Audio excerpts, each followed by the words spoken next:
comme elle est toujours là. Il est toujours en train de tourner. Ça c'est qui? C'était tu as vu ça? C'était...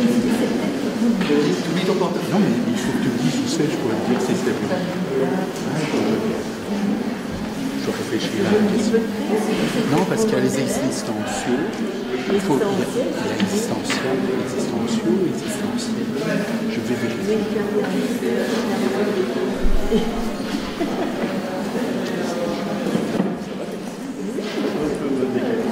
Oui, il faut décaler. Au cadre ta vision. Oh, c'est trop beau ce petit image. C'est bien dit.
Bonjour à tous.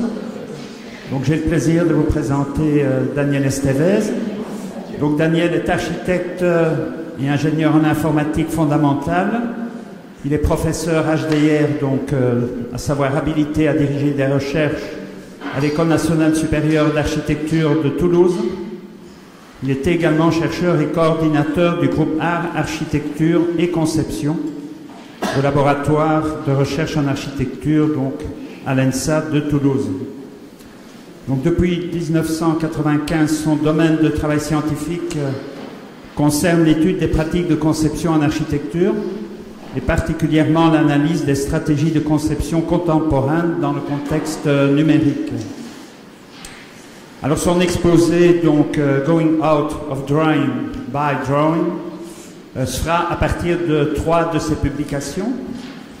Donc le premier, dessin d'architecture en infographie en 2001, le second, aéroport, représentation, expérimentation en architecture en 2011, et le dernier, conception non formelle en architecture, expérience d'apprentissage et pratique de conception en 2015. Je passe la parole à Daniel. Merci. Merci. Je suis très heureux d'être ici. Je remercie Jean-Pierre, David, du comité d'organisation de m'avoir invité. Je vais vous proposer quelques réflexions sur la figuration en architecture dans ses relations avec le numérique. J'ai prévu un exposé d'environ 50 minutes. Bon, si c'est trop long, peut-être à un moment on pourra couper, on va voir. Mais devant la masse des dispositifs, des techniques, des softwares, des hardware, des outils technologiques auxquels nous avons à faire face, si on veut traverser un peu et réfléchir sur ce sujet du contexte numérique des actions humaines, pour nous, ici le dessin, eh bien, je crois qu'il est nécessaire, c'est ce que je vais essayer de faire, d'identifier un certain nombre de concepts simples, en tout cas précis, qui, à mon avis, traversent l'ensemble de ces outils techniques et dispositifs. Donc je vais préciser quelques notions qui me paraissent complètement transversales au début de cet exposé, et j'entrerai dans le vif du sujet très vite. Alors, je crois qu'on peut envisager ce mot de numérique à partir de donc, certains concepts des sciences de l'information et, après tout, peut partir, si vous le voulez, de la définition officielle, de la définition qu'on trouve sur l'atlas, par exemple, de l'informatique de la langue française, la définition de l'informatique, de la science de l'information. Alors, si je vous lis la définition, voici ce qu'elle dit. Donc, l'informatique, c'est la science du traitement rationnel, virgule, notamment par des machines automatiques, virgule, de l'information considérée comme le support des connaissances humaines. Donc, dans cette définition, je voudrais isoler 4 concepts qui me semblent tout à fait fondamentaux et les préciser. Bon, d'abord, on voit que la définition de l'informatique établit une distinction entre information et connaissance comme étant 2 choses séparées. Vous allez voir que ça traverse l'ensemble des questions que l'on peut poser, que l'on peut se poser sur les dispositifs d'action et notamment de dessin. Ensuite, cette définition inclut 3 concepts clés fondamentaux, celui d'information, celui de traitement et celui de support. Donc je vais, si vous voulez, c'est la partie la plus hard de l'exposé, présenter et analyser très brièvement chacun de ces concepts. Alors, on peut se pencher de près sur le concept d'information. Concrètement, qu'est-ce que c'est qu'une information? Ben, le premier niveau de définition d'une information, son niveau le plus bas, à cet endroit où le software touche le hardware, ben, ce premier niveau, c'est la transcription garantie d'un phénomène donné dans un code donné. Dans les technologies numériques, on parle de codage de l'information. Ici, dans nos ordinateurs, le phénomène matériel choisi pour le codage, c'est le phénomène des tensions électriques. Ces tensions de faible voltage permettent de coder des informations sous forme de nombres dans des composants électroniques, c'est-à-dire sorte de boîtes, des registres. On utilise différentes méthodes pour coder un numéro, pour coder un nombre binaire, un bit. Par exemple, j'en présente ici quelques-uns.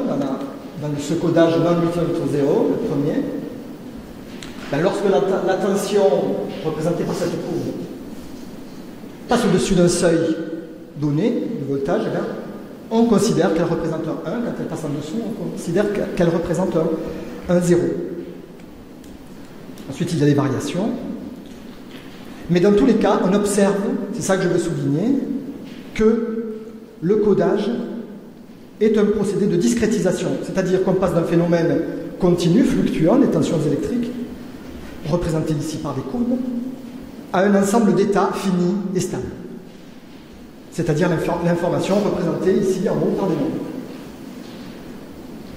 Alors, le deuxième concept que je voudrais examiner avant d'entrer dans le vif du sujet, c'est celui de support. Alors, il faut savoir que pour garantir la correspondance non ambiguë entre un signal électrique dont je viens de parler et une information numérique, on introduit des procédures de contrôle et de correction automatique des erreurs de codage. On appelle ça les codes correcteurs d'erreurs. Concrètement, il s'agit d'une redondance d'informations à l'intérieur du signal. C'est-à-dire qu'on ajoute, par exemple, un bit supplémentaire dans un mot. Et on observe alors un paradoxe, je trouve, intéressant, que je voudrais là aussi souligner. Ce procédé de code correcteur d'erreur, procédé efficace qui garantit la relation univoque et stable entre le support matériel du codage, donc les tensions électriques par exemple, et l'information codée, Eh bien, ce procédé est un procédé finalement de fusion logique entre support et information. Et finalement, en définitive, ben, ce procédé rend l'information indépendante de son support physique. Alors, ces dispositifs de code correcteur d'erreur existent par exemple dans ce que je vous montre ici, vous avez sous les yeux, que vous connaissez, ce sont des QR codes. Dans l'image que je vous présente, par exemple, l'information numérique dans les 9K est identique malgré les altérations que subit le support. Vous pouvez le vérifier si vous avez un smartphone, vous allez voir, chacun des symboles pointe sur la même valeur numérique, c'est une adresse internet, celle du site dans lequel vous trouverez le texte de la conférence. Et vous pouvez constater que le principe de code de correcteur d'erreur qui est intégré dans ces dispositifs, eh bien, permet d'accéder à chaque information numérique sans égard pour les altérations, bruit, couleur, trous, etc. La dernière chose que je veux souligner, c'est cette notion de traitement qui se décline à l'algorithme, etc. On en a parlé beaucoup ce matin. Bien, il faut remarquer d'abord que c'est seulement l'information, pas la signification, c'est l'information qui, en tant que codage formel d'un signal physique, fait l'objet de traitement. C'est évident. Or, qu'est-ce que c'est qu'un traitement? Par le terme de traitement, on désigne des calculs formels. Ce sont des combinaisons d'opérations élémentaires sans signification intrinsèque. Concrètement, quand on se rapproche de la représentation interne de l'information, ben, ce sont des duplications, des décalages, qui utilisent des dispositifs comme des portes logiques, des verrous, des bascules électroniques. Ces opérations sont essentiellement des déplacements de valeurs, de bits, dans des registres récepteurs. Dans l'exemple que je vous présente, voici un registre, voici un autre. L'opération que nous faisons, c'est triviale. Elle consiste à décaler d'une position la valeur d'un bit vers la droite ou vers la gauche dans un autre registre. Eh bien, selon le décalage à gauche ou à droite, vous pouvez observer que cette opération peut coder une multiplication ou une division par la base, ici par 2. Alors, chose qu'il faut observer également sur cet exemple, au plus bas niveau, c'est que pour être traitée, toute information doit être ordonnée. Elle doit respecter des conventions de mise en forme, c'est-à-dire un format. Dans notre exemple, le format de l'information, c'est un octet, c'est-à-dire 8 bits classés de la gauche vers la droite selon leur poids. Bon, je livre ces remarques, à la fois générales et un peu précises tout de même, qu'on peut vérifier, c'est vraiment des connaissances communes en réalité. Je donne les adresses, vous pouvez vérifier sur Wikipédia ou ailleurs. Mais ces remarques générales sont là pour souligner 3 propriétés fondamentales des technologies informationnelles. 3 propriétés, vous allez voir, qui ont des conséquences sur les activités de figuration. Dès lors qu'on est dans le contexte numérique, on apporte ces notions dans le contexte d'intervention. Bon, donc pour résumer, la séparation fondamentale entre information et signification, on va y revenir. La désactivation du support dans la représentation de l'information. L'information est indépendante de son support. Et puis, la notion de structuration formelle de l'accès à l'information en vue de son traitement, c'est-à-dire la notion de format. Donc voilà, après ce préalable un peu sec peut-être, je peux commencer à aborder le thème de notre rencontre, le dessin entre maîtrise et incertitude. Alors dans la petite traversée réflexive que je vais essayer de vous proposer, les questions d'information et de traitement vont se transformer. Les situations de conception que je vais évoquer déplacent ces notions vers celles de fait et d'action, vous allez voir. On déplacera également le couple maîtrise-incertitude vers celui de précision et indétermination, comme certains des intervenants ce matin dans les tables rondes l'ont déjà amorcé. Bon, j'espère que cette traversée touchera un certain nombre d'interventions que j'ai vues ce matin, et ce sera peut-être une manière de leur poser à eux, à vous tous, des questions. Bien. Alors quand on m'a invité à réfléchir sur ce sujet, maîtriser l'incertitude, que j'ai transformé en précision et indétermination, j'ai immédiatement ressorti ce vieux croquis, ce vieux diagramme de Bernard Tchouni, je crois qu'il est publié dans son ouvrage Praxis, qui va servir, vous allez voir, un peu de guide à mon intervention. Comme on voit ici, le dessin illustre des principes d'organisation généraux en architecture. Il met en relation un terme relatif à la précision, structural, et un autre relatif à l'indétermination, random. À partir de là, il croise la notion dynamique de déplacement, flow, indiquée par des flèches, et la notion plus statique, disons, d'espace ou de vide, void, représentée par des figures. Alors, si on s'amuse à rapporter le terme flow au concept d'action et celui de void au concept de fait, je ne le fais pas innocemment, vous allez voir. Alors on peut utiliser, c'est ce que je propose en tout cas, utiliser le tableau de Tchouni pour illustrer 4 situations types de conception en architecture. Des situations types, je ne dirais pas paradigmatiques, je ne sais pas, appelons-les des situations types. Alors la première, c'est le programme, dont les actions sont déterminées. Ce sont des opérations programmées et portent sur des faits structurés, c'est-à-dire des données. Le deuxième, la stratégie, deuxième situation de conception. La stratégie dont les actions sont indéterminées a priori, mais s'actualisent à partir de structures de faits, c'est-à-dire de classements, de catégories, on va le voir. Troisième situation, la convention, dont les actions sont déterminées par des règles tacites, des habitudes, des accords, et portent sur des faits non décrits, des faits implicites, on va le voir. Dernière situation que j'aimerais examiner, la tactique. La tactique dont les actions se déterminent au cas par cas, selon des faits non structurés et qu'on pourrait apparenter à l'improvisation.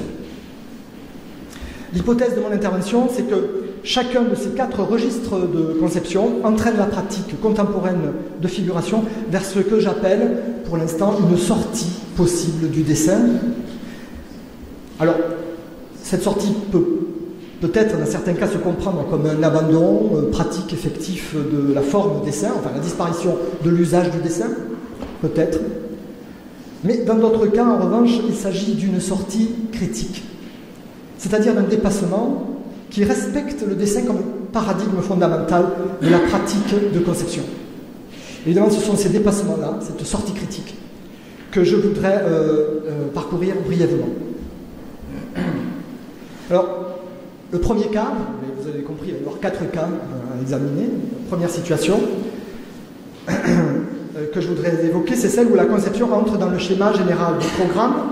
Et là, bon, il est bien clair, enfin il semble évident que cette situation touche directement le contexte numérique. Un programme, c'est-à-dire quoi? Un système d'opération déterminé portant sur des faits structurés, voilà, c'est ça. Des faits structurés.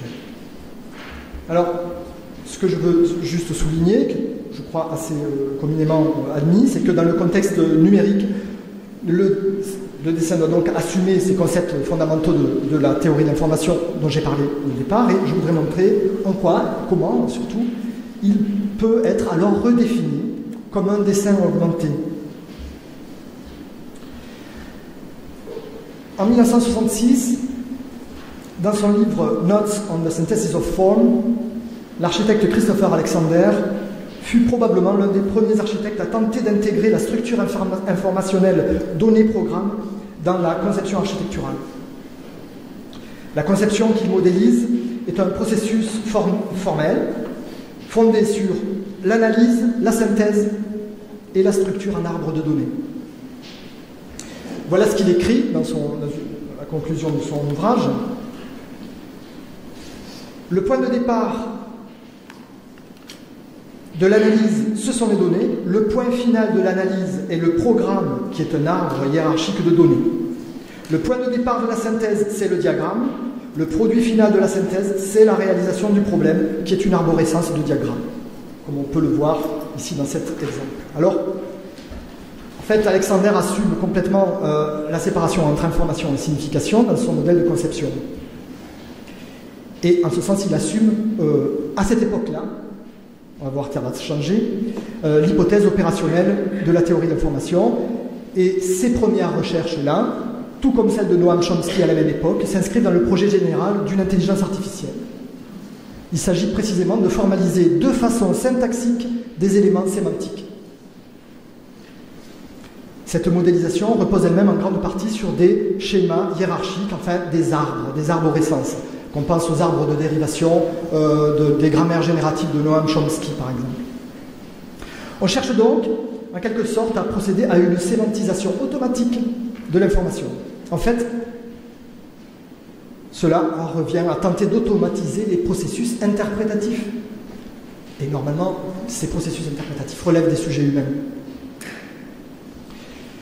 Alors ces modèles totalisants, qui sont aujourd'hui, qui nous font peut-être un peu sourire, sont fondés sur des structures d'arbres. Ils n'ont pas connu d'aboutissement réellement opératoire en architecture. On n'a pas pu fabriquer la machine à concevoir qui conçoit toute seule lorsqu'on appuie sur un bouton, ou qui fabrique un village indien, par exemple, automatiquement. C'est que, comme l'a montré le philosophe de la technique Gilbert Simondon, le principe d'automatisme ne peut conduire qu'à la production de machines fermées. Fermées, c'est-à-dire déterminées et inaccessibles à des usages non programmés. Ce que Simondon appelle les machines ouvertes, qui existent, on va le voir, sont au contraire des systèmes faisant place à des marges d'indétermination. Pour ouvrir une machine, elle doit être indéterminée. Ainsi, les systèmes d'intelligence artificielle ont en effet pénétré, oui, les pratiques de conception, mais sous une forme, disons, accessoire ou additionnelle. Pour la figuration, par exemple, de tels systèmes infèrent des informations géométriques, par exemple, des informations géométriques censées être pertinentes, informations implicites dans le dessin, et puis les affiches. Elles augmentent ainsi le nombre d'informations accessibles à l'utilisateur. C'est une réalité bien connue des infographistes, car on rencontre désormais des modules inférentiels dans la plupart des logiciels graphiques. Ceux-ci ont été rendus populaires par le logiciel SketchUp, d'où est tirée cette image, qui est interdit dans certaines écoles, parce que il est trop bien. Le dessin est donc désormais prolongé par des traitements automatisés intégrés aux machines logicielles. Ainsi, pour qu'une machine à dessin contemporaine, le logiciel graphique, soit une machine ouverte, comment faire? Pour Simondon, pour Gilbert Simondon, il faut simplement maintenir le principe d'automatisme à un niveau précis par lequel il augmente la capacité d'usage du concepteur, au lieu de la diminuer et de la refermer. Il faut parvenir à un équilibre par lequel la machine logicielle devient incitative pour l'utilisateur. C'est ça une machine ouverte. Dans ces conditions, le travail de dessin en contexte informatique peut s'orienter vers des activités de contrôle et de commande. On en a vu des exemples ce matin. Ce dessin consiste alors moins en des gestes graphiques qu'en l'organisation de séquences d'opérations automatiques. Ce sont des séquences déterminées, proposées par les outils et portant sur des modèles prédéfinis. C'est là par exemple l'une des caractéristiques de ce que l'on nomme l'architecture paramétrique. Et ce qui est intéressant en définitive, à mes yeux, c'est que les capacités des machines actuelles, en tant que machines ouvertes, permettent à certains égards de réexplorer la question de la série dans le dessin de conception. Or, il s'agit d'une propriété inhérente au dessin de tradition de conception en architecture, comme l'a souvent souligné dans de nombreux écrits Philippe Boudon, qui est ici aujourd'hui.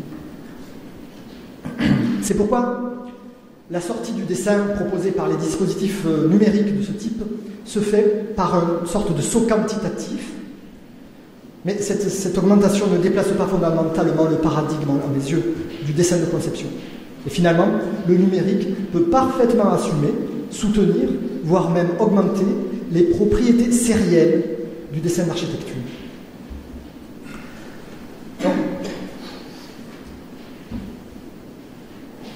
faut maintenant parler de la question aussi du format. On sait que tout programme exige par définition une précision des données et des opérations. C'est ça un programme. Cela conduit à agir sur des objets formatés, donc qui respectent un format, et suffisamment détaillés, suffisamment définis. Le thème de la définition des objets est devenu, la définition des représentations, est devenu un pôle intentionnel central du travail de figuration numérique contemporain. Et certains travaux de Jean-Charles Lebar, il y a déjà quelques années, l'ont montré. C'est que la puissance d'action d'un programme dépend de la richesse, de la structure de données associée à un objet. C'est ça qu'on appelle cette définition. À partir de là, les pratiques figuratives en architecture tendent vers un usage de représentation qui possède une définition maximum, des objets de haute définition. Et cela débouche logiquement sur la manipulation de modèles à l'échelle 1 pour 1, c'est-à-dire sur la manipulation de maquettes numériques, au sens du Building Information Model. Une maquette numérique peut être vue comme une explicitation numérique totale, potentielle, de la représentation d'un projet. C'est un modèle complet, instancié ou pas, un prototype numérique conforme à un standard, à un format standard de données que vous connaissez, c'est le format IFC, dont on voit un exemple ici de la structure arborescente pour une porte. Une porte. Les conséquences méthodologiques de ce dispositif d'explicitation doivent être pensées, je ne vais pas y entrer aujourd'hui. Mais elles sont importantes pour la conception. Apparemment, ces conséquences peuvent correspondre à des ruptures culturelles, à certains égards. C'est que le travail de conception prend désormais pour point de départ des objets entièrement prédéfinis et des actions élémentaires prédéterminées. Et nous sommes bien dans le paradigme du programme. Mais ce point, et ça je voudrais le souligner devant vous aujourd'hui, parce qu'on a l'habitude de se plaindre en fait de cet état de fait, ce point ouvre aussi des pistes intéressantes. Par exemple, l'idée reçue d'une conception architecturale comprise comme une activité de résolution de problèmes allant du flou vers le précis, donc situation de réduction d'incertitude, on en a parlé ce matin, eh bien, cette idée reçue est concrètement invalidée dans ce contexte. Et cela constitue certainement un progrès, car au fond, ces outils programmatiques fournissent peut-être l'occasion de penser et de pratiquer la conception en dehors de ce mythe de la création ex nihilo. Et je prétends que des démarches comme la conception par précédent, sur quoi nous avions réfléchi à l'époque pas mal avec Jean-Pierre Chupin, eh bien, peut trouver une nouvelle actualité avec ces outils, aussi étonnant que cela puisse paraître. Mais une nouvelle question méthodologique demeure, car si ces objets formels précis préexistent à toute démarche de conception en architecture, alors comment maintenir l'indétermination et l'exigence d'indétermination? Alors, c'est là que je vais passer à une autre situation qui va me faire peut-être progresser dans la réflexion sur ce sujet, en parlant de la conception comme stratégie. Alors en matière de conception, la connaissance n'est pas toujours, on l'a dit plusieurs fois, mais je crois que c'est vrai, la connaissance n'est pas toujours formalisable par explicitation formelle. Le travail interprétatif du sujet concepteur n'est pas toujours déterminé comme peut l'être un calcul formel, qui suppose séparation entre information et signification. C'est ce que montre par exemple l'approche pragmatiste de la conception. Cette approche pragmatiste intègre le travail graphique de conception dans un autre cadre cognitif. Un cadre qui privilégie non pas la déduction descendante hiérarchique, propre au schéma du programme, mais le principe inductif, propre à un autre schéma, plus riche, je crois, sur lequel nous devons réfléchir, le schéma de l'enquête. Tout projet est indéterminé dans ses actions, mais porte sur des faits précis, inséparables de leur signification. Voilà, pour le pragmatiste, le philosophe américain John Dewey, on ne peut pas admettre en pratique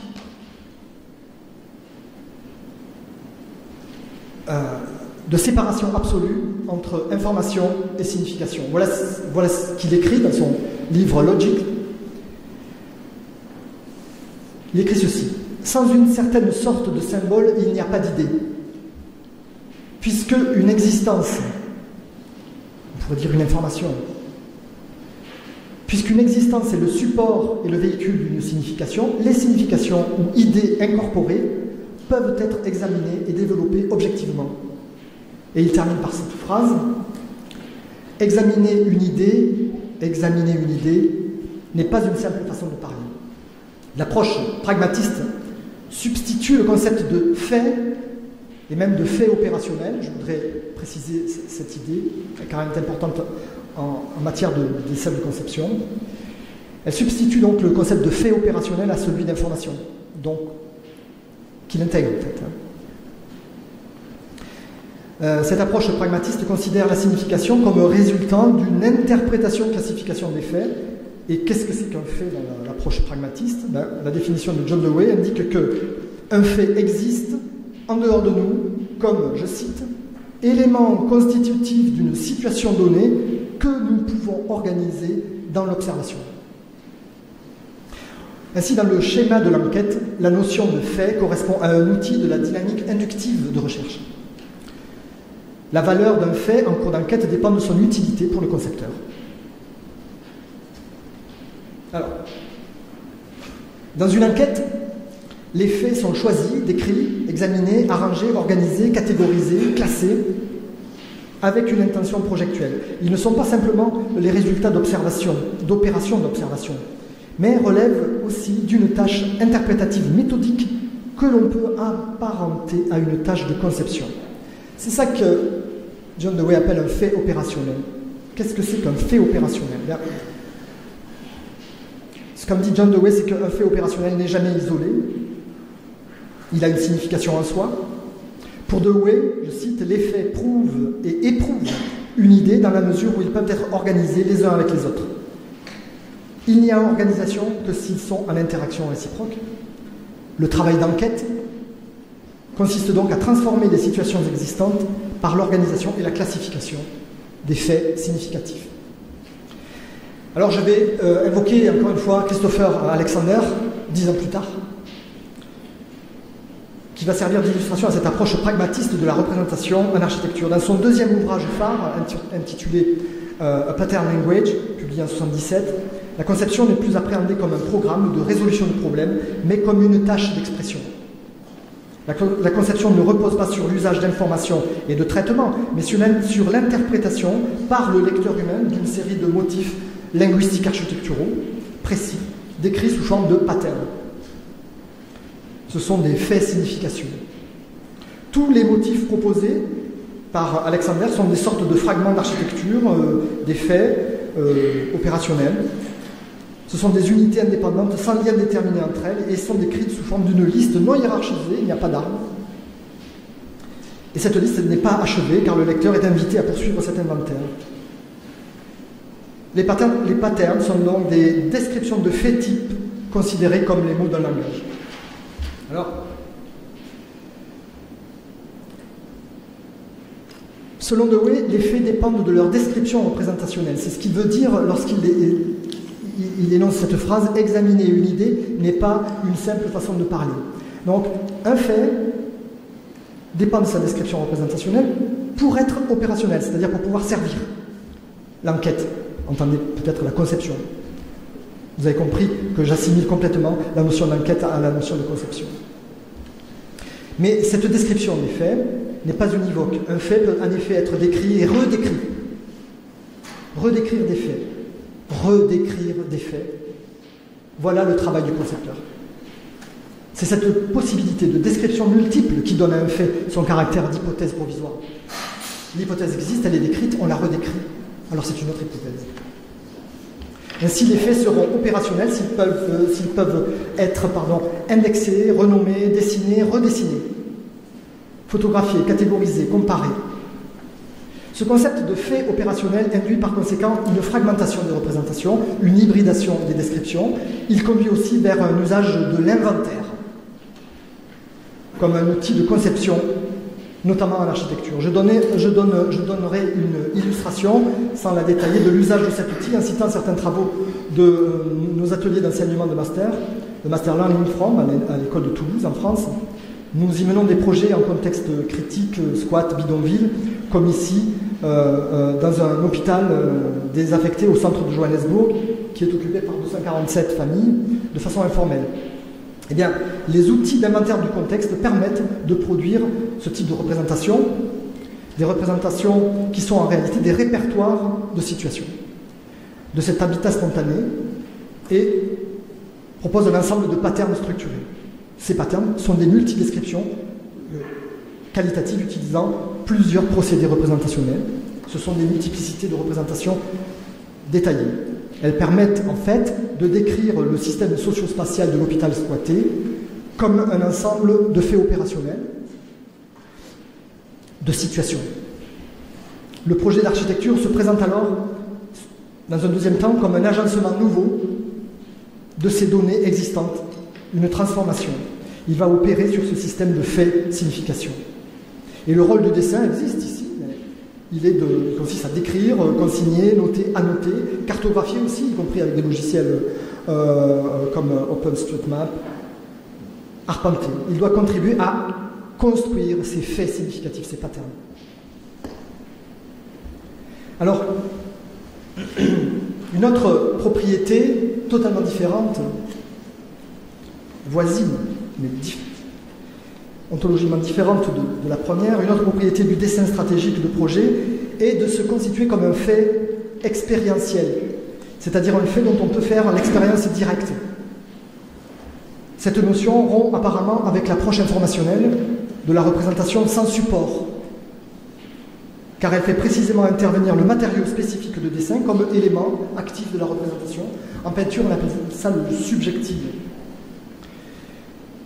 Alors, dans son livre Papier-machine, qu'il a publié il y a une quinzaine d'années, de façon posthume, je crois, Jacques Derrida réfléchissait à l'acte graphique de l'écriture. Et il écrivait ceci, une phrase, très belle phrase, qui doit nous interroger. Je cite, « Le papier résonne. Sous l'apparence d'une surface, il tient en réserve un volume, des plis, un labyrinthe, dont les parois renvoient les échos de la voix qu'il porte lui-même. » Dont les parois renvoient les échos de la voix qu'il porte lui-même. L'acte graphique ici est décrit comme une inscription matérielle. Alors ce paradigme de la feuille de papier fait entrer le subjectif, on va le voir, comme de figuration, comme un élément à part entière du dessin, de conception. Je rappelle que, pour mesurer le paradoxe, dans le modèle communicationnel élaboré par Claude Shannon, que chacun connaît, une information correspond à un signal envoyé par un émetteur, reçu par un récepteur, par l'intermédiaire d'un support qu'on appelle le canal. Les systèmes de codage du signal et de correction d'erreurs, que j'ai signalé tout à l'heure, visent alors à supprimer tout bruit provenant du canal, à supprimer des interférences, à rendre le support transparent vis-à-vis du message. Avec le paradigme de la feuille de papier, il en va bien sûr tout autrement. Ici, le support du dessin est parfois producteur de faits perceptifs imprévus, de bruits qui opacifient le message informationnel émis, mais qui peuvent pourtant être porteurs de significations valides pour le concepteur. Je citerai ce travail graphique de l'artiste Philippe Lamy qui propose ici un déplacement du dessin signifiant, puisque tout le monde peut voir qu'il dessine des coquillages, vers un dessin insignifiant.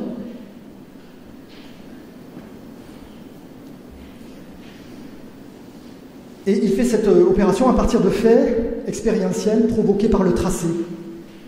Taches, lignes, hachures, aspérités. Philippe Boudon avait observé l'importance de ces phénomènes graphiques qu'il avait dénommés dans plusieurs publications des dromies. Je ne sais pas si vous vous souvenez. C'était tout à fait passionnant. Donc ici, tout se passe comme si l'artiste empruntait un chemin qui le conduit de l'objet signifié, donc les coquillages, vers le dessin comme phénomène graphique spécifique, le code de tracé de la coquille d'huître, par exemple, le dessin final, que je vous montre ici, ou les dessins de ceux qui terminent ce processus, sont des sortes de prolifération de micro-phénomènes de tracés prélevés dans le dessin figuratif initial. Ces faits graphiques sont donnés à voir alors pour eux-mêmes en tant qu'expérience. Alors, nous parlons d'une figuration insignifiante, mais pourtant ayant une valeur opératoire, en tant qu'espace d'expérience, où l'on fait jouer des forces graphiques. Et cette idée ne concerne pas, comme on pourrait le croire, seulement les pratiques artistiques. On pourrait par exemple souligner ce travail, la similitude entre ces deux dessins, celui de l'artiste Sol Lewitt ici, et celui de l'architecte Peter Zumthor. Dans les deux cas, en effet, des effets perceptifs provenant du support de tracé sont recherchés. Irrégularité dans un dessin régulier, variation dans un dessin répétitif. Ici, on voit comment l'architecte met finalement ces effets expérientiels, ces faits expérientiels, au service d'un dessin informationnel codifié, puisque c'est une élévation.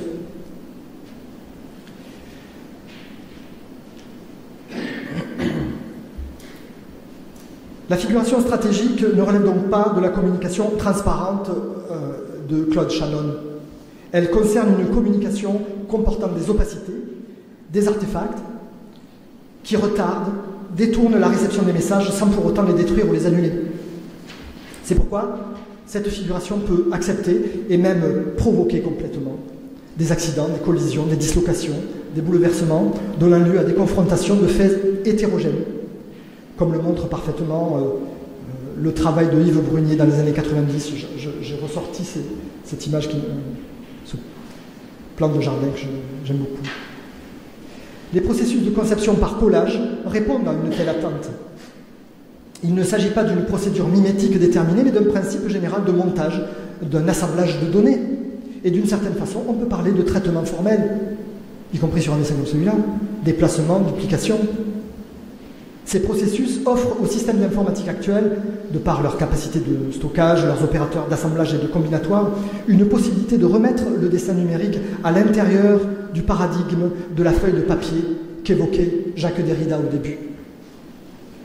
Le montage, voilà alors peut-être une autre sortie possible du dessin par le dessin. Je vais parler de la troisième situation. Je ne sais pas si je suis dans les temps. Tu m'arrêtes quand je... Ça va? Vous tenez le coup? C'est bon? Alors,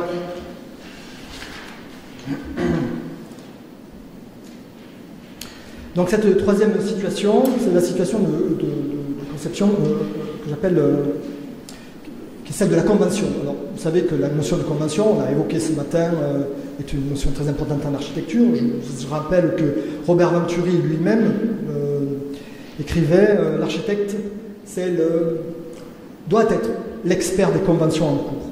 Mais en fait, la notion de convention est un phénomène très ancien dans les processus d'édification. Comme l'ont montré Alain Dupire et Bernard Hamburger, dès le XVIe siècle, l'architecte classique s'appuyait dans son travail graphique sur sa connaissance de la pratique constructive commune aux gens de métier à qui il s'adresse. Il n'était pas de décrire lui-même des questions implicitement admises. Et il en va de même pour la plupart des projets ordinaires, vernaculaires dans l'architecture commune, l'architecture paysanne en milieu rural par exemple. Tout se passe comme si les projets ne soulevaient aucun problème de mise en œuvre, dans la mesure où ils s'appuient sur des données et des savoirs implicites, non formalisés, mais supposés connus de tous. Ces données communément admises n'ont pas lieu d'être à chaque fois redéfinies par des dessins, des détails, des plans d'exécution. Il s'établit alors un consensus, un accord entre les acteurs de l'édification, et c'est ça qu'on peut appeler une situation de convention. Une situation de convention repose sur des données admises, a priori, mais non explicitées. Dans une telle situation, l'action d'édification entreprise converge vers un but connu, comme par exemple la production d'un archétype, ou alors la réalisation d'un objet qu'on a l'habitude de produire, un hangar agricole par exemple. On peut le concevoir simplement en discutant avec l'artisan, en donnant le nombre de travées et l'orientation. Donc le rôle du dessin, s'il existe, il est ponctuel, fonctionnel, opérationnel, c'est-à-dire qu'il est le support temporaire de décisions, d'actions, qui sont prises in situ. Alors, les processus de décision et d'adaptation constructive, qui sont le propre de ces situations de convention, enfin, l'usage du dessin dans les situations conventionnelles, ben, ce processus décision-adaptation peut donner lieu à des négociations, à des délibérations collectives. C'est ce que nous avons expérimenté dans nos travaux d'atelier en milieu informel. Les images que je montre ici concernent une opération de réhabilitation d'un orphelinat dans un bidonville à Soweto en 2013. Et ces formules de workshop, de projet réalisation in situ, peuvent être rapprochées sous bien des aspects d'une situation conventionnelle contemporaine. Une situation conventionnelle contemporaine. Les techniques engagées sont simples, les procédés constructifs sont élémentaires. Le dessin, alors, intervient ponctuellement comme outil de discussion, de délibération. Il permet de s'accorder collectivement sur des choix adaptatifs. On pourrait indiquer enfin que les outils de CFAO, de production informatique assistée, peuvent parfois entrer dans des processus conventionnels, créer des situations conventionnelles. Ici, je montre un travail de diplôme de construction expérimental autour des grid shells. Le grid shell, c'est peut-être aussi un archétype contemporain. Alors, j'en arrive à la dernière figure de conception que je voudrais évoquer en terminant le schéma de Bernard Tchoumi. Donc, cette figure, c'est celle de la tactique. Elle provient, comme on sait, de l'art de la guerre. Elle concerne l'indétermination de toute action face à des faits entièrement contingents.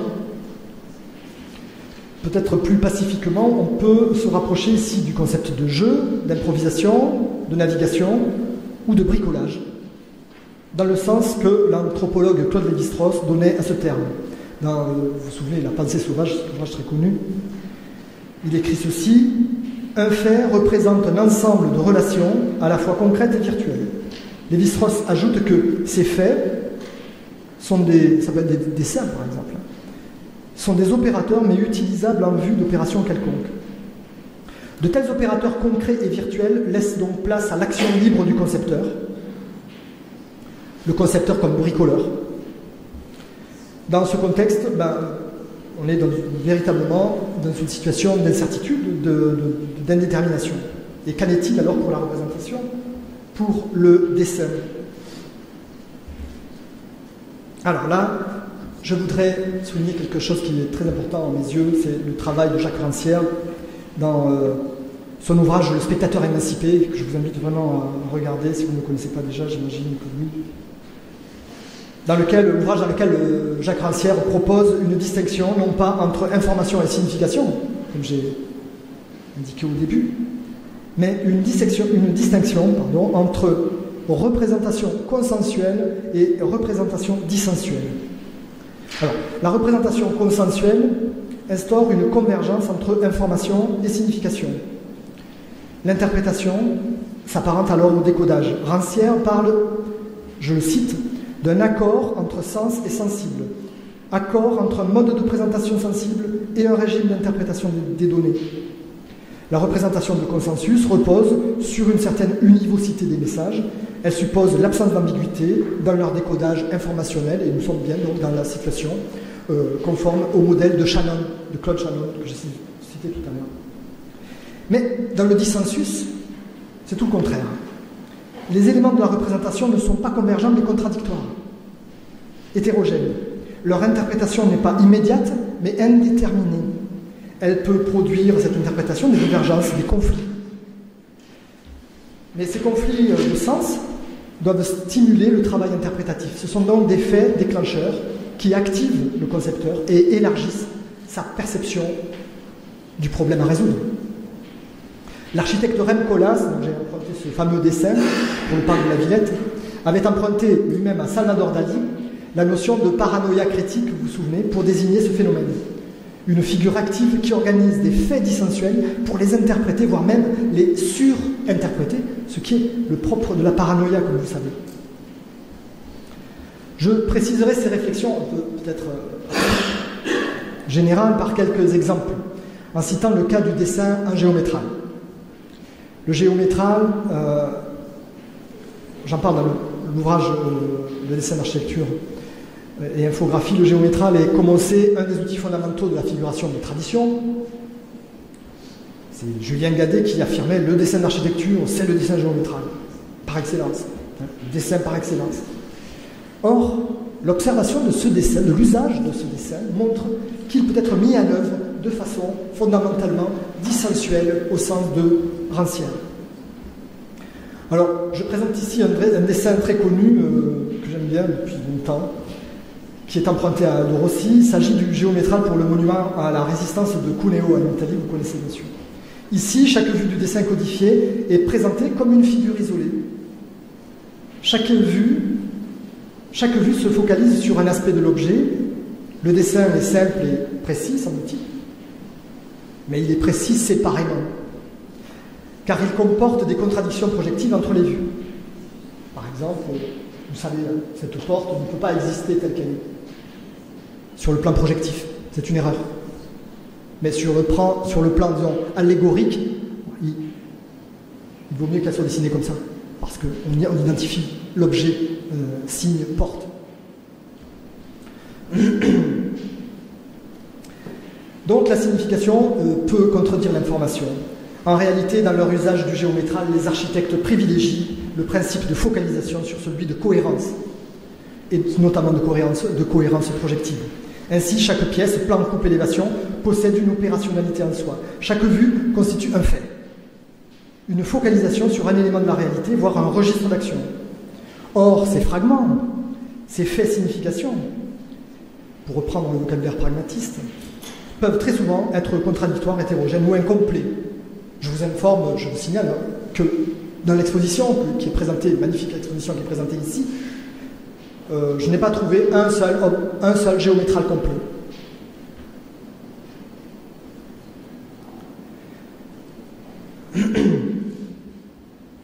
Eh bien, si ces fragments peuvent être contradictoires ou hétérogènes ou incomplets, leur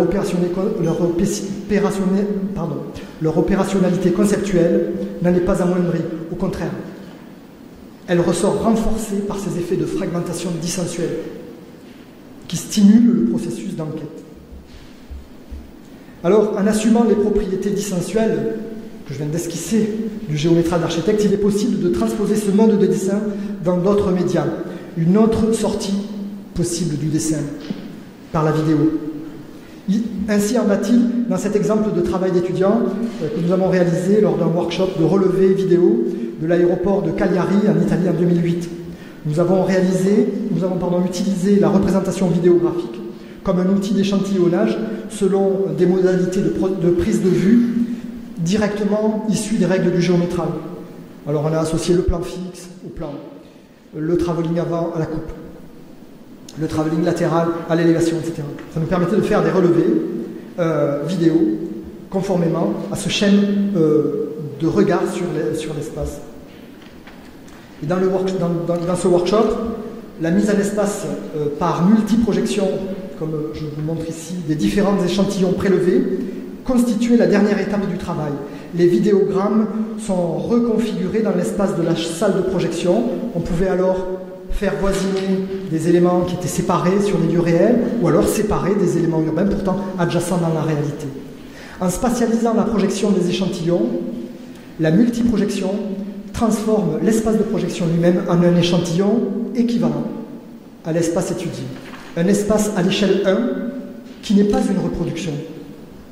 Et dans ce sens, ce genre de représentation remplit le rôle assigné à la représentation dissensuelle par Jacques Rancière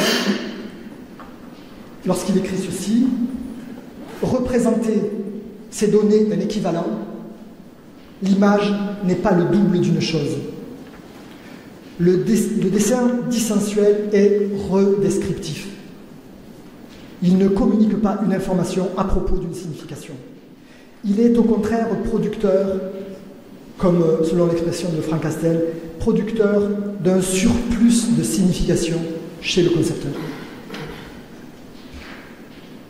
Le dessin tactique serait donc un dessin capable d'augmenter les capacités interprétatives. Mais nous pouvons peut-être aller plus loin. Et pour finir, imaginer un type de représentation contemporaine n'excluant pas le dessin numérique et qui se fixe réellement un but émancipateur en accroissant nos capacités d'action humaines sur notre environnement, en tant que concepteur, mais aussi en tant qu'habitant ou utilisateur de l'espace. Alors, le domaine de la création musicale contemporaine peut nous inspirer. Il faut que nous nous y intéressions. Je citerai ici le musicien et urbaniste Christopher Dell, qui propose d'aborder la représentation musicale ou urbaine à partir de la notion de partition ouverte. Et c'est le titre de son dernier ouvrage, La ville comme partition ouverte. Il s'agit de considérer le travail de notation musicale, dans le cadre de la composition musicale, donc ce travail de notation musicale sous un angle performatif, éloigné du fonctionnement prescriptif habituel de l'exécution musicale. Donner une partition et l'instrumentiste la joue, l'exécute. La partition ouverte utilise le diagramme dans une logique de notation relationnelle désormais constituée, je cite Christopher Dell, d'assemblage, de cut-up, de tissus de relations, de connexions sérielles qui entraînent un élargissement des lectures possibles de la musique. Donc produit un effet performatif. Dans la partition que je vous présente ici, vous voyez qu'il y a des indications qualitatives fournies souvent écrites, avec ici un réservoir de notes et des thèmes possibles qui peuvent être transformés par le musicien. Une analogie peut être opérée avec le projet du Fun Palace de Cedric Price, qui est souvent cité comme un cas d'architecture performative, qui n'a jamais été construit, qui était un édifice machine en transformation permanente. Les représentations graphiques de ce projet sont toujours hybrides et puisent largement dans la notation par diagramme. Dans cette approche tactique de la conception, l'édifice constitue une performance sociale plutôt qu'une réalisation formelle. Un processus évolutif plutôt qu'un objet statique. Les dessins alors sont provisoires. Ce sont des faits hétérogènes, mais utilisables comme des images d'hypothèses, des suggestions à interpréter. Dans ce dessin que je montre là, c'est un projet de Christophe Hutin à Bordeaux. Le dessin intègre l'indétermination comme une donnée fondamentale de la représentation. Il est alors plus proche d'un discours ou même d'une fiction que de description. Dans la représentation axonométrique ici que je présente, du projet qui s'appelle les hauts plateaux, c'est un projet de lotissement vertical. Un projet structuraliste inspiré de la démarche de Frei Otto à Berlin. Vous connaissez peut-être son Eco House. C'est une démarche semblable. Et ce dessin tente de montrer, de décrire le processus possible de croissance et de décroissance aussi de son évolution. Il propose un processus d'autoconstruction libre aux habitants, un processus d'autoconstruction non planifié sur une structure de plateau et de rampe d'escalier. Dans ce contexte, la représentation concerne des scénarios possibles, imprédictibles au moment du projet. L'objectif du dessin est de figurer un processus plutôt qu'un état, de montrer la capacité d'une structure à recevoir les compétences d'un habitant, de stimuler l'interprétation projective des habitants, de représenter des histoires possibles, mais qui n'arriveront pas, peut-être pas, des fictions. Ces techniques de représentation offrent alors peut-être une autre sortie du dessin, une sortie qui reprendrait à son compte la capacité narrative du dessin comme paradigme, une sortie qui serait en quelque sorte discursive, fictionnelle, une sortie vers un dessin-objet. Voilà, un dessin qui fonctionne à la fois comme un poème et comme catalogue. Voilà, j'ai terminé la traversée réflexive à partir du schéma de Bernard Tchoumi. Et j'espère avoir accroché certaines des présentations que j'ai vues ce matin. Peut-être c'est l'occasion de poursuivre la réflexion. Merci.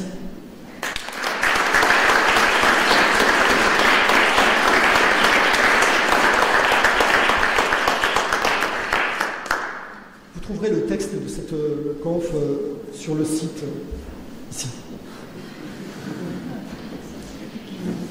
Merci Daniel pour cet exposé très riche et très dense. Merci aussi d'avoir plus ou moins tenu dans l'horaire, ce qui fait que nous avons encore le temps pour quelques questions. We still have time for a couple of questions before we go to lunch. We're a little bit late, but we're not doing too bad. So I would suggest that if you have questions for him, you ask them now, either in English or in French, it's fine. En français, en anglais, vous pouvez poser vos questions. Maintenant, on a le temps pour 2 ou 3 questions.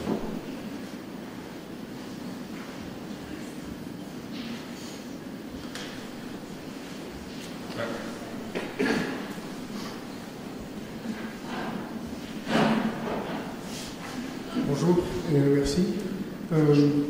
Dans la première partie, Design as Program, vous parlez de rupture culturelle, d'action prédéterminée, de composants définis. On ne peut pas la craindre une architecture qui soit du coup complètement automatisée, complètement mue par des algorithmes sans intervention. Alors,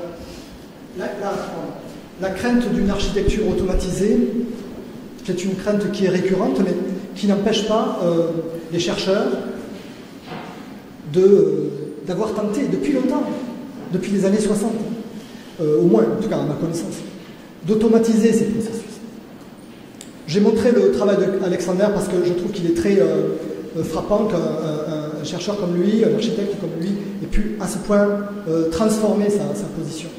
Dans Notes on the Synthesis of Form, il a vraiment une approche substitutive, c'est-à-dire l'idée que on va pouvoir, par des moyens algorithmiques, formaliser entièrement la connaissance, c'est-à-dire dire ceci: toute connaissance est réductible à une information.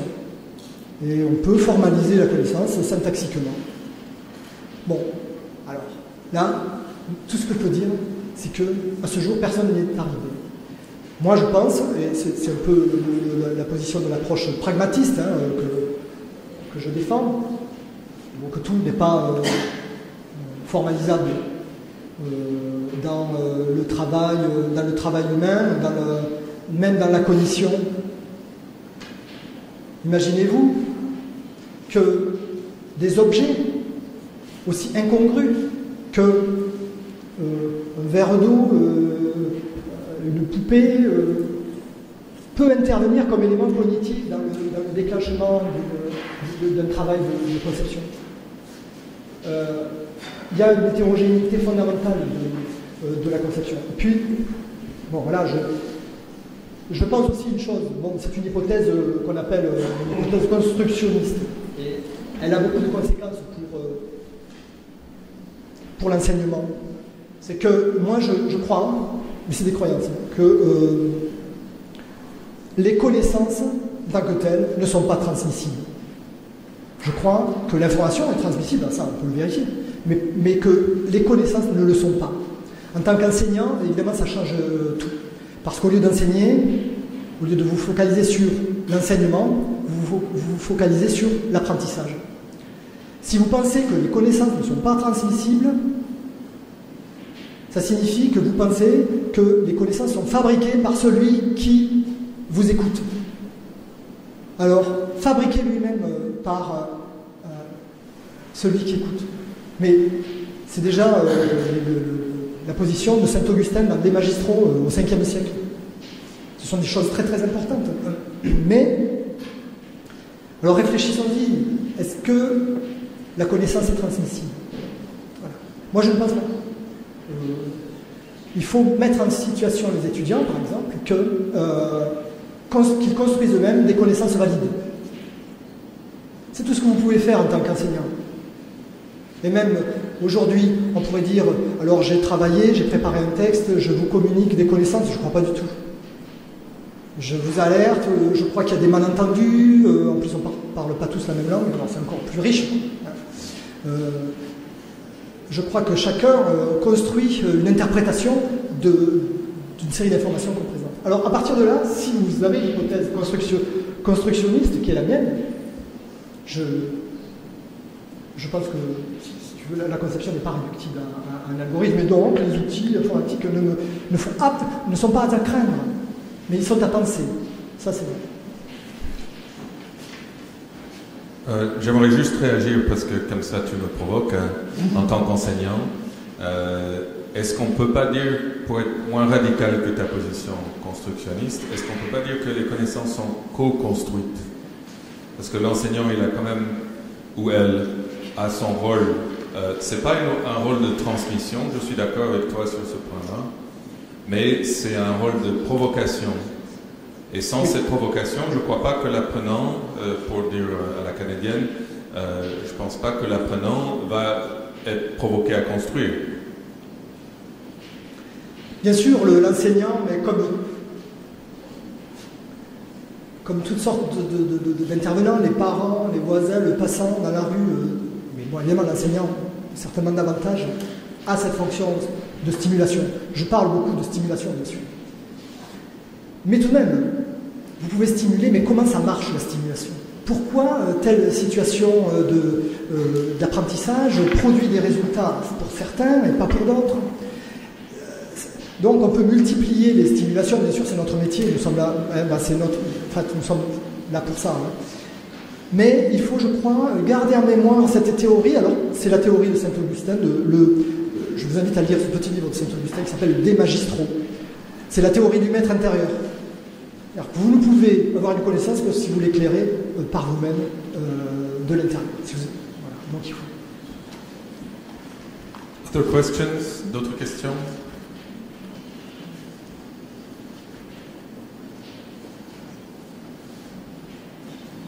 Well, I will say... ok, Stéphane.